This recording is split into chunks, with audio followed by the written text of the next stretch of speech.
impressionnant. Il y avait plusieurs raisons pour faire cette visite d'État. Des raisons politiques éminentes, des raisons économiques évidentes, mais enfin, ça m'aurait manqué si je vous avais manqué ce soir.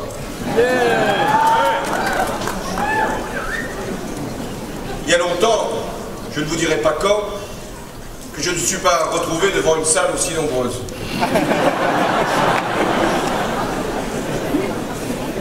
Mais je ne veux pas vous engager là où vous ne voulez pas forcément tous aller. Donc, je veux ici vous remercier d'abord pour votre présence et pour tout ce que vous faites en Californie et à San Francisco. Je sais que certains viennent de loin, mais qu'ils sont tous français. Et que ça fait du bien de se retrouver entre Français avec le président de la République. Vous l'aurez sans doute reconnu, mais aussi des membres du gouvernement, 2 présidents de région, parce qu'il fallait bien ça pour la Californie, l'Île-de-France et l'Aquitaine, votre député de la circonscription, des parlementaires, de nombreux chefs d'entreprise, et même cet avantage qui a été d'avoir le président du MEDEF tout au long de notre déplacement. Vous pouvez l'applaudir.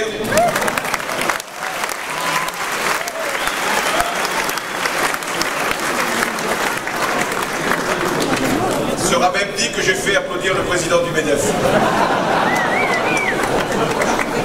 Je ne doute pas qu'il me rendra l'appareil le moment venu. Ça fait partie du pacte de responsabilité, j'imagine. Mais je pense qu'aujourd'hui, nous sommes tous rassemblés. Et cette visite d'État a été très impressionnante. D'abord parce que c'était la première depuis 1996. C'était Jacques Chirac qui avait été reçu en cette qualité et dans ce protocole. Et à San Francisco, si je puis dire, vous n'aviez pas vu un président de la République française depuis 1984. Certains n'étaient pas nés, la plupart.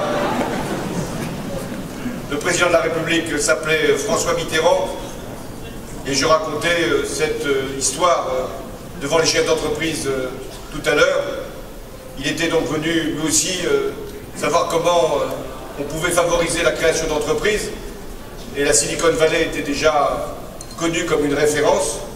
Il avait été interpellé par un responsable d'une PME locale qui lui avait demandé pourquoi les étudiants français ne créaient pas d'entreprise, ce qui était un handicap par rapport à la situation en Californie.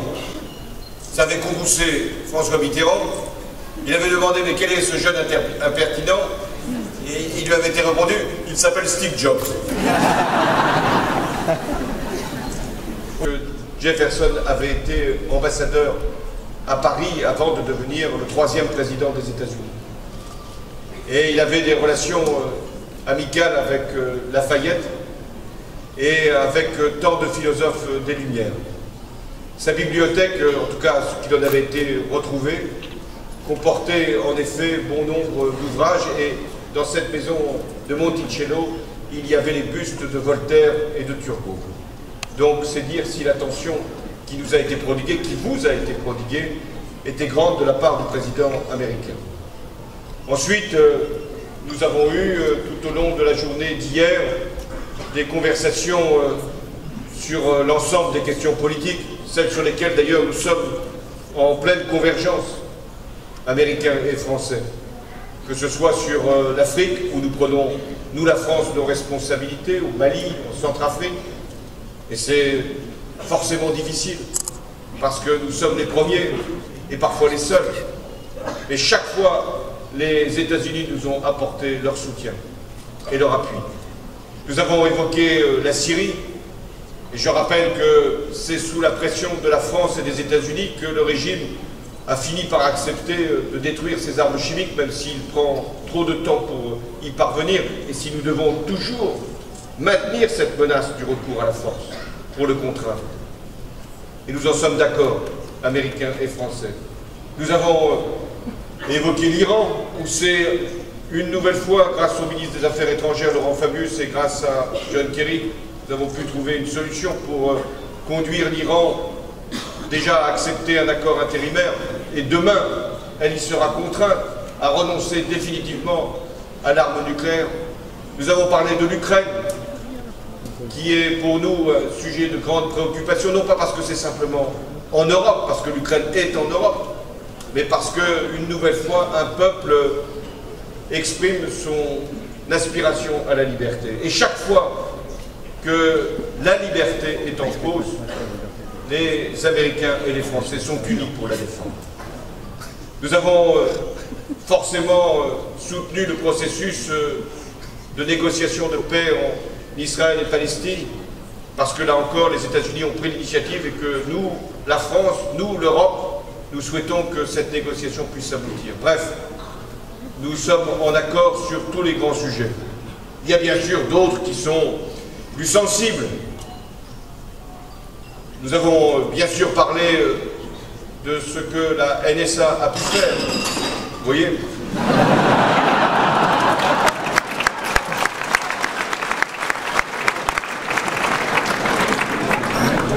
Nous avons mis les choses en ordre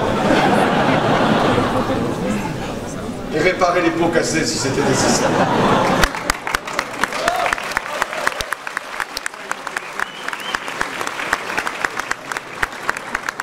Sur le traité commercial, celui qui doit permettre d'ouvrir les marchés américains, marchés européens, chacun connaît les positions de la France, l'exception culturelle que nous voulons défendre, pas pour nous-mêmes, mais pour la diversité des créations, des expressions, des cultures.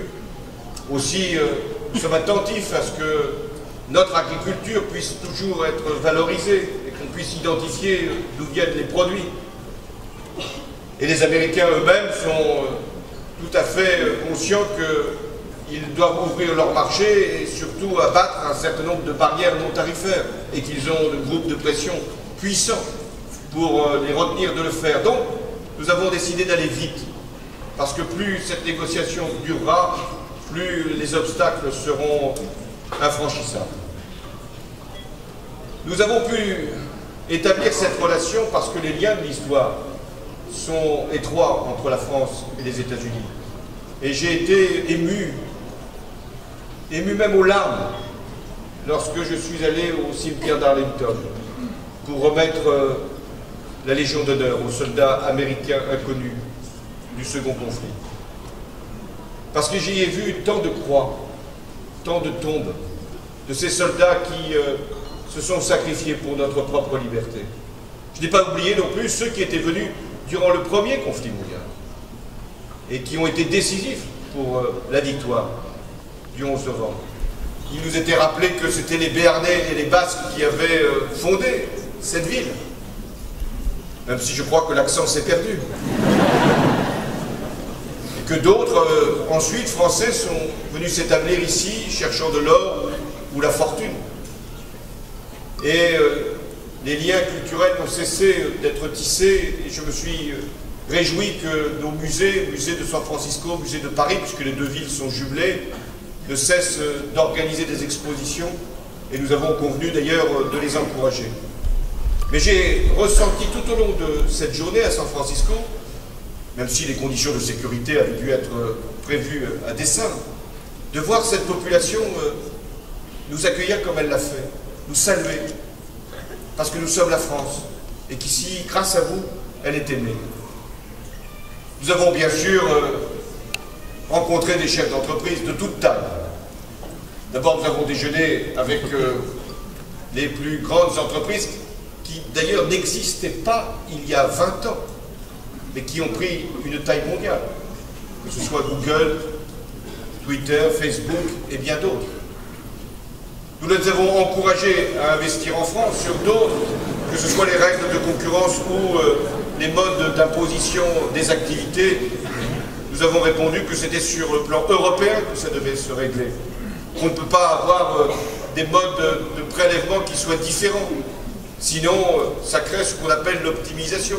Des entreprises, celles-là comme d'autres, vont rechercher là où elles sont le moins prélevé, au détriment même du rendement de l'impôt, compris dans les pays qui les accueillent. Donc nous aurons à travailler, et je les ai prévenus sur le plan européen pour que les règles soient connues et que les entreprises américaines, comme d'autres, viennent investir, créer de la richesse et participer aussi au financement de nos services publics et de nos infrastructures. Puis ensuite, je suis allé à la French Tech. Je ne sais pas ce que vous applaudissez, est-ce mon accent ou l'utilisation de l'anglais? Mais j'ai entendu quelques sifflets car il faut parler français, toujours parler français. Et je veux ici saluer tous ceux qui y contribuent. Parler français. D'abord grâce à nos établissements scolaires, ici présents, au lycée,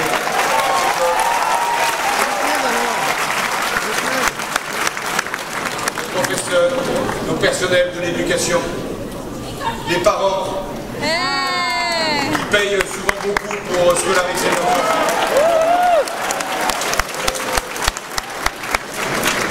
Je pense aussi aux instituts culturels, aux alliances françaises. Merci. Je pense également à ces Américains qui, eux, font l'effort de parler français.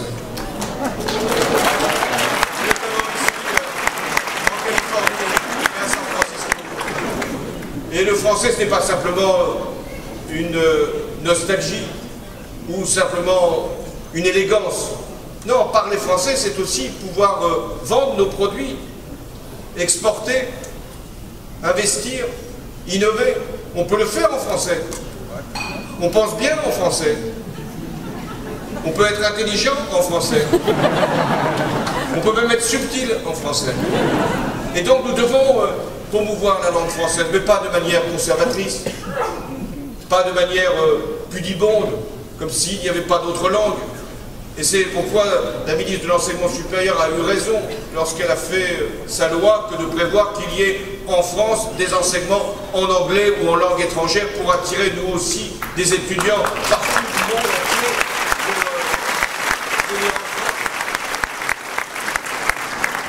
Mais je reviens à la French Tech. C'était beau. Je vous le dis franchement, c'était beau. C'était émouvant aussi que de voir ces entreprises venues de France ou d'autres installées ici dans la Silicon Valley présenter leur innovation, leur invention, leur découverte.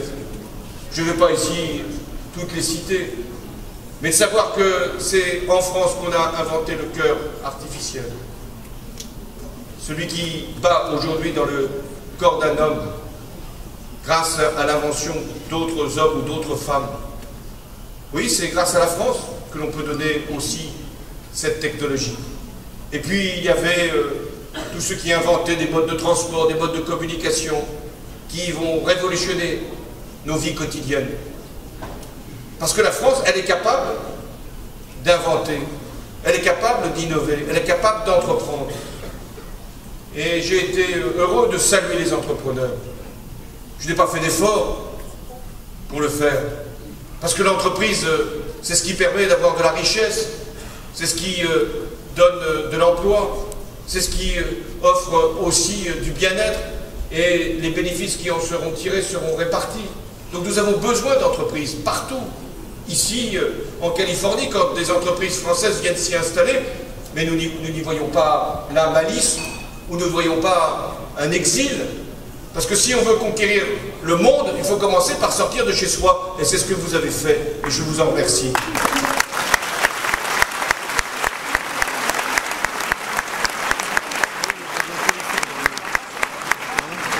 Il y a 2500 entreprises qui sont installées aux États-Unis, venant de France. Il y a 500 start-up qui sont ici en Californie, de nationalité française ou maintenant américaine, qu'importe, mais en tout cas dirigée par des Français. Et ce courant d'échange fait vivre 500 000 emplois ici aux États-Unis. Et je vous l'ai dit, les États-Unis sont notre principal investisseur pour 500 000 emplois. par rapport à nos populations, c'est à peu près équilibré. Donc nous voyons là comme une confiance mutuelle. Et c'est bien qu'il y ait ces échanges. Et quand des entreprises ou des entrepreneurs viennent ici dans la Silicon Valley, parfois pour quelques mois, d'autres pour des années, nous n'avons pas de doute qu'ils reviendront. Et s'ils ne reviennent pas, ils auront toujours la volonté de favoriser l'activité en France. Je vous l'ai dit, on ne conquiert pas le monde en restant chez soi, mais on ne séduit pas les autres en n'étant pas fier de soi-même. Et ça, c'est une leçon qu'il faut prononcer. Vous devez être fiers de votre pays. Bien sûr, ça n'empêche pas d'être lucide, de voir ce qu'il reste à faire, des handicaps qui encore sont trop lourds, du fardeau que nous avons hérité, une dette, un déficit commercial, une compétitivité qui n'est pas brillante. Mais enfin, nous allons nous y mettre, nous nous y mettons depuis des mois. Mais rien n'est impossible. Nous avons plein d'atouts. Nous avons une recherche qui est d'une qualité exceptionnelle, un niveau d'innovation qui est élevé. J'ai salué l'esprit d'entreprise. Nous avons aussi la volonté de nous retrouver pour améliorer notre compétitivité. C'est le sens du pacte de responsabilité que j'ai proposé et qui devra rassembler l'ensemble des partenaires sociaux, les employeurs, mais aussi les organisations syndicales. Et il doit y avoir des engagements mutuels, parce que s'il n'y a pas d'engagement, il n'y a pas de capacité pour avancer. Voilà, je voulais vous donner quelques mots de notre pays, parce que ce que vous faites ici est au service de la France. Nous avons une obligation qui est de réussir. Tous. Chacun par rapport à sa situation personnelle, familiale, professionnelle. C'est ce que vous voulez faire. C'est sans doute la raison pour laquelle vous êtes venu ici. Soit pour créer une entreprise, soit pour y travailler, soit pour suivre des études. J'ai vu combien de jeunes que j'ai rencontrés avec des drapeaux français. Je leur ai demandé, qu'est-ce que vous faites? Ils m'ont dit, je suis à Stanford. Ceux qui n'étaient pas à Stanford étaient à Berkeley.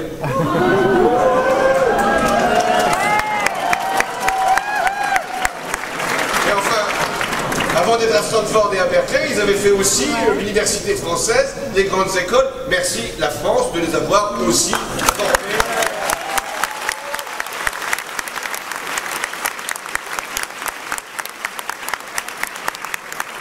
Et moi, je suis fier de mon pays que de savoir et que d'entendre de la part des chefs d'entreprise américains qu'ils trouvent nos ingénieurs excellents, nos financiers innovants, nos commerciaux performants. C'est bon pour les entreprises américaines, mais ça sera bon aussi pour les entreprises françaises, et tout ce qui sera appris ici sera au service de notre pays. Alors, merci à tous, merci pour votre activité. Merci de rendre la France aimée comme elle l'est ici. Merci d'aimer la France. Aimez-la. Elle est auprès de vous, comme je suis ici parmi vous, parce que nous sommes réunis pour faire réussir la France, toute la France. La France que nous aimons, la France qui est une et qui sera indivisible, toujours indivisible. On essaiera de la diviser, de la quereller, de la confronter l'une avec l'autre. Il n'y a qu'une seule France, c'est vous. Merci.